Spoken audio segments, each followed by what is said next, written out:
To be most productive, we need that downtime. We need recovery time. Recovery is part of peak performance. All the good things that come out of some of the bad things that happen in our life, you don't necessarily realize in that moment. Life is a dance between making it happen and letting it happen.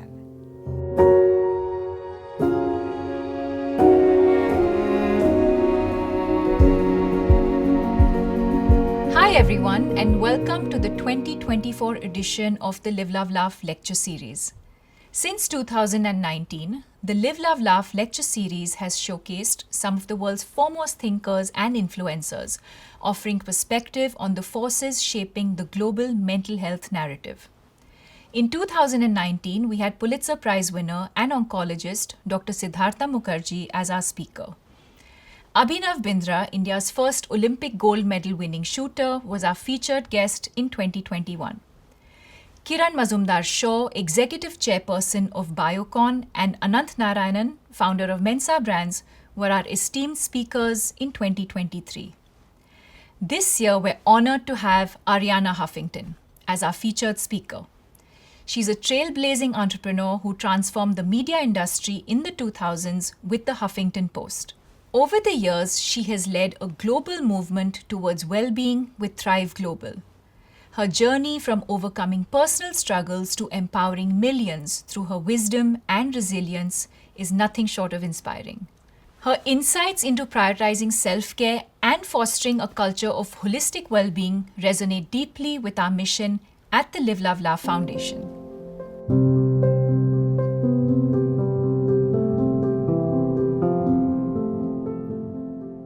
Arianna, thank you so much for agreeing to be a part of Live, Love, Laugh's Lecture Series 2024. It's an absolute honor for us. Myself and all of us have been following your work at Thrive Global for many, many years now, and we've been very inspired. And we're thrilled that you've been able to make the time for us and do this with us. And I'm sure that by the end of this conversation, everyone watching this is going to take away a lot. Arianna, let's start by talking about your childhood. You were born in Athens, you grew up in Athens. Tell us a little bit about your life in Greece. So I was brought up in a one-bedroom apartment in Athens, Greece, with my mother and my younger sister. My mother is in a way the foundation of my existence. She was absolutely incredible in that she gave me a sense of unconditional loving, but also made me feel that I could aim for the stars and that if I didn't succeed, she wouldn't love me any less. One of the things she taught me from a very early age is to take risks, not to be afraid of failing. She used to say failure is not the opposite of success, it's a stepping stone to success. And even though we didn't have any money, she always made us feel abundant. It was really a life where I felt I could try for anything I wanted.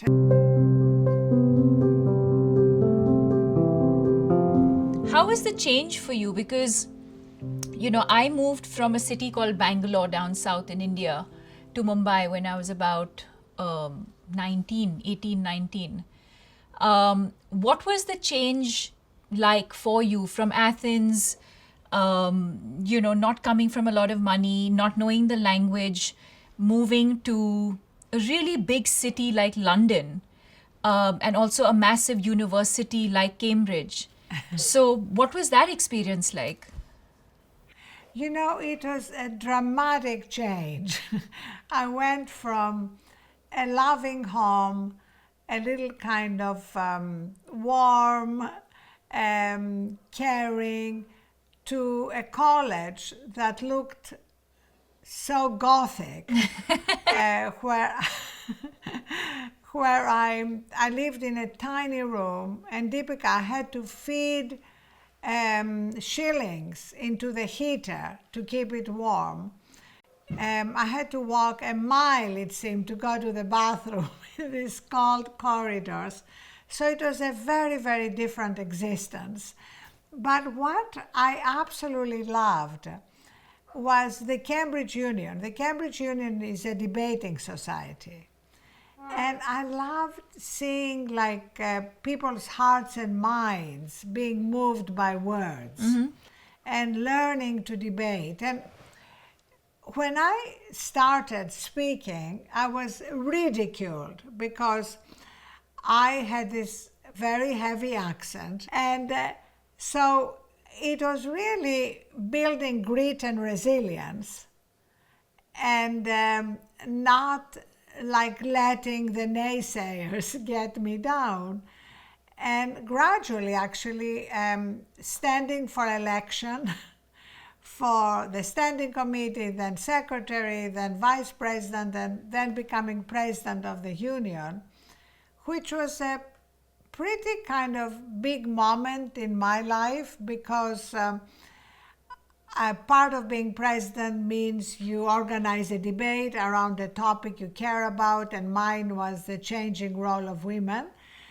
And the debate was televised, and an English publisher saw the debate and asked me if I would write a book on the views I expressed in the debate. And I wrote back, I can't write. And he wrote back, can you have lunch?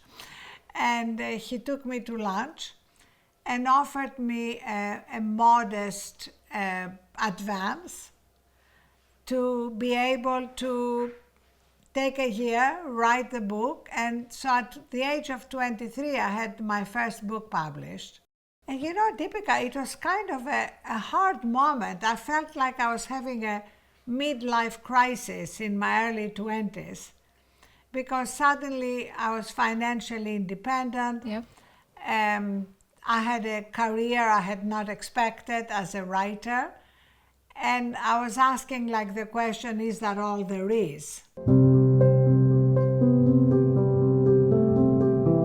So what are some of the challenges that you probably experienced, as you set up or at the, beginning of your Huffington Post journey? So a lot of challenges, and I'm so happy you're asking me about that because so often when people succeed, we don't talk as much about the failures and the challenges.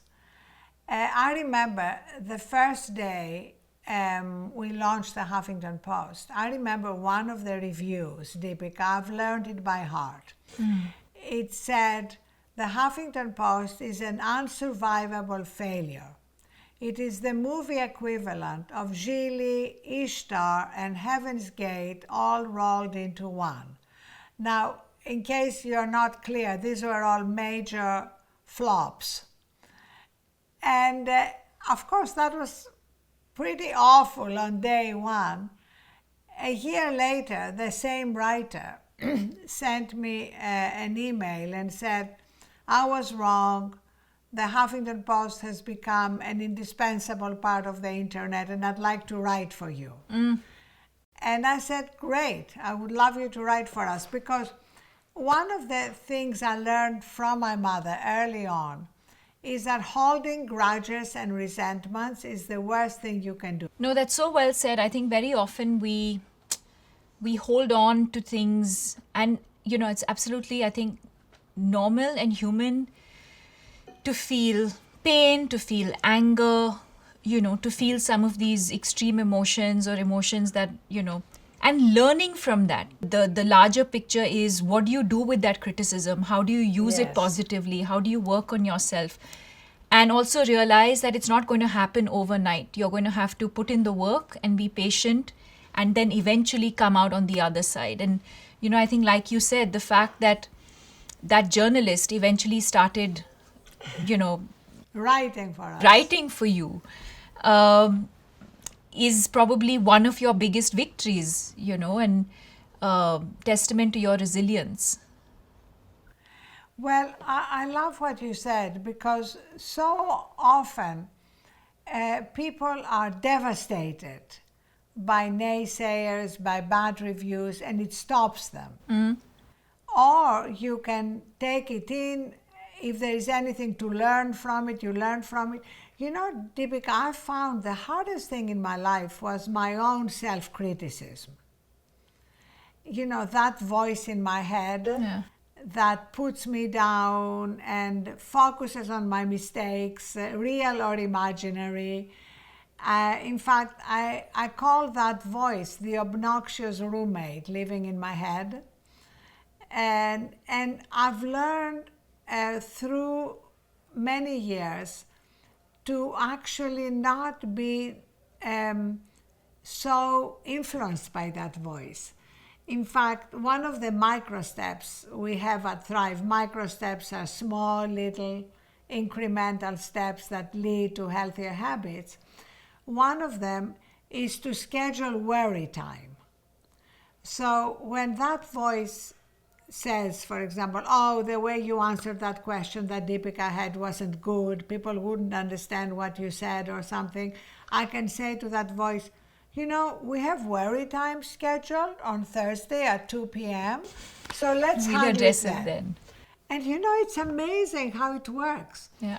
And it's based actually on the neuroscience that we don't have to address something right now so that we can move back in the present and not let our mind move into rumination, which also is one of the mental health problems. Yes. You know, if we ruminate and focus on the negative, right, it's so much easier to get depressed or anxious.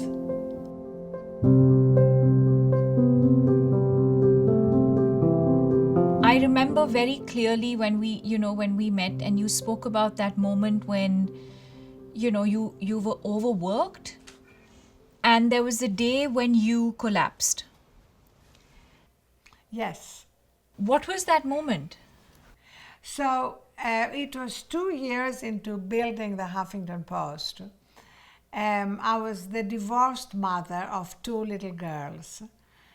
And I had bought Deepika into the collective delusion that in order to succeed, to be a super founder and a super mom, I didn't have the luxury to take care of myself. So literally, I didn't sleep a lot, I didn't exercise, I ate whatever was there, you know, I literally put myself last. And one morning, I was at my desk and I felt cold and I got up to go get a sweater and I collapsed and I hit my head on my desk, broke my cheekbone, and that was the beginning of a journey. First of all, to find out what was wrong with me. Right. You know, when you suddenly collapse, they put you through echocardiograms and MRIs to see, did I have a brain tumor, did I have a heart defect, what happened? And I was diagnosed with burnout. And at the time, burnout was not a term that was much in use. And it was really something that completely changed my life because I learned through all my studies at the time that it wasn't just my problem, that it was a global epidemic, that people all around the world were suffering from burnout. Yeah. And I wanted to understand, Deepika, why? Why were so many people believing that that was the way to be most productive? Yeah.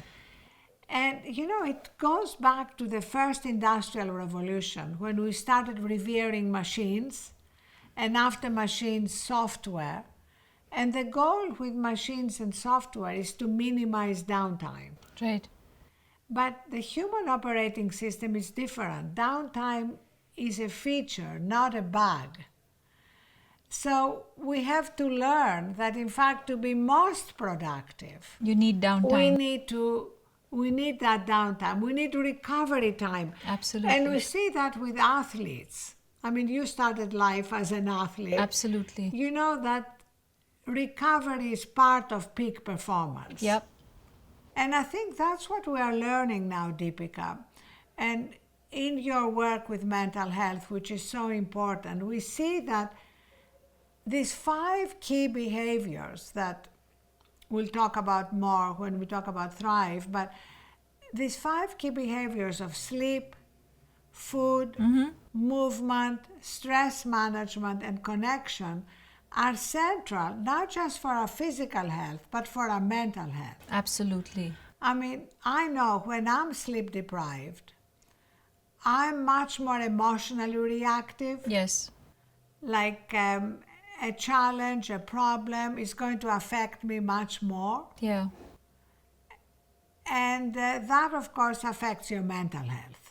Absolutely. And also, I think just that, when you're sleep deprived or when you're burnt out, just the decisions that you make. And I think sometimes I can actually feel it. Like I know on particular days when I'm feeling stressed or I'm feeling, burnt out because I haven't slept enough or, practiced my self-care rituals or, I can tell that my decision making is getting affected to some extent. Yes. Everything that you've said to me today is something that I resonate with. It's not about making a huge drastic change overnight. It's about starting small, and bringing about those little changes from maybe a different lifestyle that one has had to now making those small little changes so that you can be consistent with it. And it becomes a part of your lifestyle. Because a lot of times, I think whether it's nutrition or exercise, we take on something that is so not sustainable. There's a trigger and then you do something that prompts you to do something about it, but you do it for 2 months and 3 months and then you slip back into an old habit. But I think to be able to bring about small changes and be able to be consistent with it so that it eventually becomes a part of you and your lifestyle are really some of the things. Key.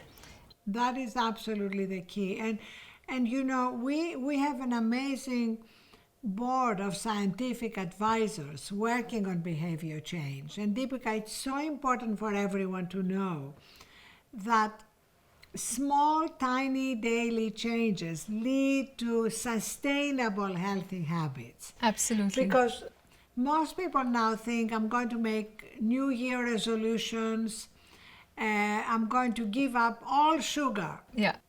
Or I'm going to go to the gym for an hour every day. And people may do it for 2 to 3 weeks and then they abandon it. Correct. And they feel defeated. So it's harder to get back on the horse and do what's best for your health. So that's why we call these micro steps, and we have thousands at Thrive, too small to fail. Really tiny, that become healthier habits. And given that 45% of our life is based on our habits. Yes. What are those little changes that you've brought about? Yes, so my absolute favorite micro step was to pick a time at the end of the day that I consider the end of my working day. Because honestly, Deepika, I'm sure you and I and most people watching don't have a real end to their working day, right? We could stay up all night texting and handling things. We have to declare an end. And I declare an end by turning off my phone and charging it outside my bedroom. Now, that may seem incredibly hard for people. Don't worry about it. Start with 1 night a week. And we have a mental health crisis among young people. Yes. And part of the reason is because they sleep with their phones.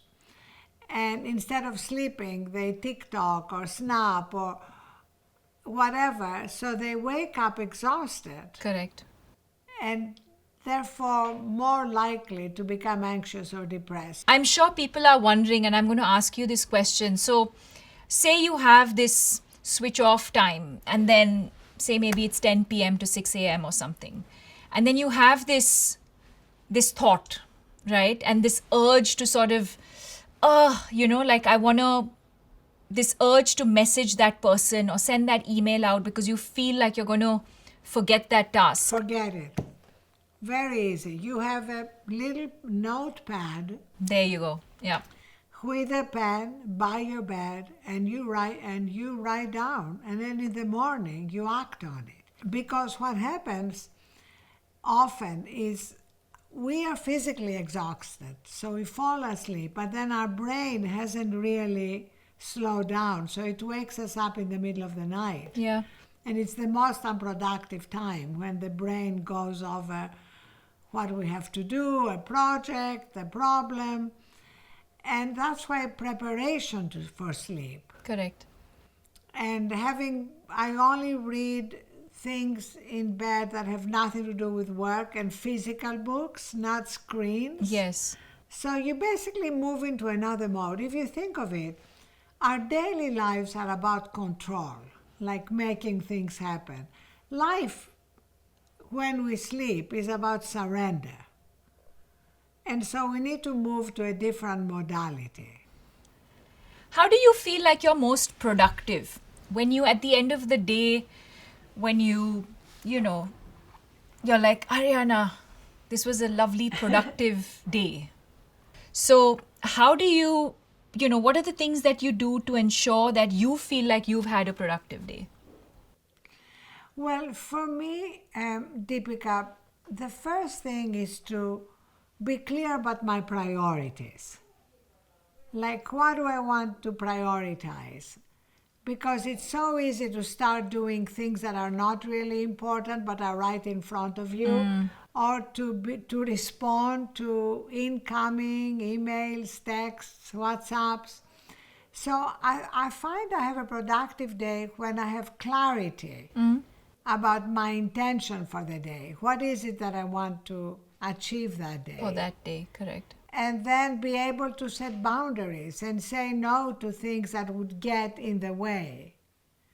Yep. And because if you say yes to everything, you are going to miss out on what's the most important. And the most important may be going to your child's dance recital. It doesn't all have to be around work. True. Arianna, one of the initiatives at Thrive Global is this thing called Reset. Tell us about what Reset is. So we talked about stress management as one of the 5 behaviors we need to manage. And stress is unavoidable. Like, there is no life that doesn't have stress. But cumulative stress is avoidable.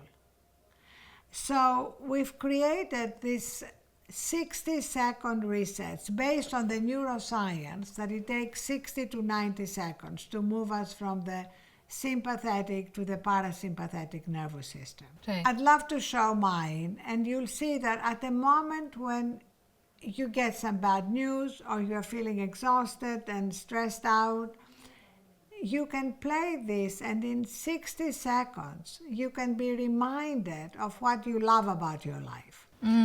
So you'll see in mine pictures of my children, quotes I love, and also music.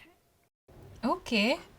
We'd love to see your Reset video, if that's possible. Wonderful. Yes, let's play it.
How lovely. I think that's so lovely because I think whenever you feel either stressed or burnt out or just not grounded, I feel like something like Yes. this with just lovely, it's the music and visuals that obviously you've taken time to put together, visuals that mean something to you. And when the world around you feels like it's in a flux, I think something like this just and I love the fact that it says inhale and exhale. It just reminds you the basics of life, which is just to breathe in and out. And I think it helps you feel grounded again, centered and rooted. Exactly. Grounded and rooted. I love that. Finally, I just wanted to wrap by asking you, your message to all the young people out there who, are now navigating this sort of fast-paced life. What is your message to all of them?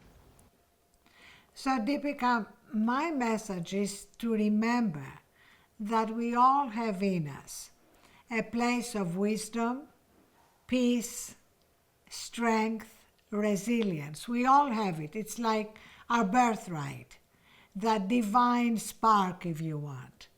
Most of the time, we are disconnected from it. But we have the ability to reconnect quickly with it again and again and again during the day. Yeah. And when we connect with that, we really get that strength to go through life no matter what life brings our way, and also to find joy and love in what we're doing. So I feel this is an amazing moment that we're having this conversation and that we can use our own experience, yours, mine, the lessons we learned, Yes. to help people know that just by integrating these small steps every day, we can dramatically affect both our physical and our mental health. Well, thank you so much. And as I'd expected, I've taken away so much from you, as I have always been a huge admirer of all of the work that you've done. Thank you for your time. There's so much to take away from this conversation. So thank you so much. Thank you, Deepika. Thank you. Thank you.